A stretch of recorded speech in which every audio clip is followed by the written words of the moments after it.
비상계엄 선포는 이제 고도의 정치 행위고 통치 행위였지 내란이 아니었다 이런 부분이거든요. 이제 가장 큰 쟁점 중에 하나는 이 윤석열 대통령의 이 3.1 계엄령 선포가 이 내란죄에 해당하느냐 이런 부분이 쟁점이 되고 있는데요.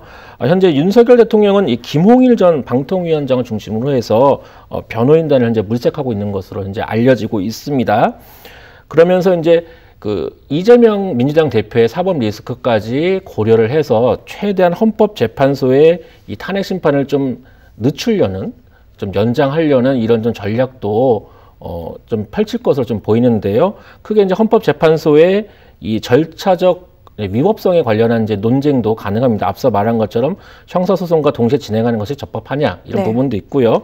또 한덕수 권한대행이 헌법재판관 3명을 임명하는 것이 가능하냐. 물론 국회 추천이긴 하지만은 그럼에도 이제 권한대행이 헌법재판관에 임명을 하는 것이 가능하냐. 이 권한대행의 권한에 대한 이제 그 적법성을 또 물어볼 수가 있습니다. 또 이 내용적으로는 이 비상계엄 선포가 이 윤석열 대통령 고도의 정치 행위였고 국회를 정지시킬 의도가 없었다.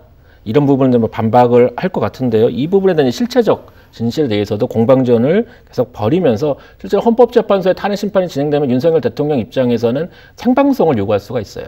그 생방송 요구를 통해서 이 보수 우파의 단결도 좀 꾀하는 그런 전략을 좀 펼칠 것으로 보입니다. 네. 하지만 또 원칙적으로 이 법원의 재판은 생방송을 할 의무가 있는 것은 아닙니다. 특별한 사안일 경우에만 이제 그렇게 허락이 되는데 이 같은 여러 가지 법적 논리를 동원해 가면서 여러 가지 좀 많이 늦추려는 전략으로 보인다. 여기까지 정리를 해볼 수 있을 것 같습니다.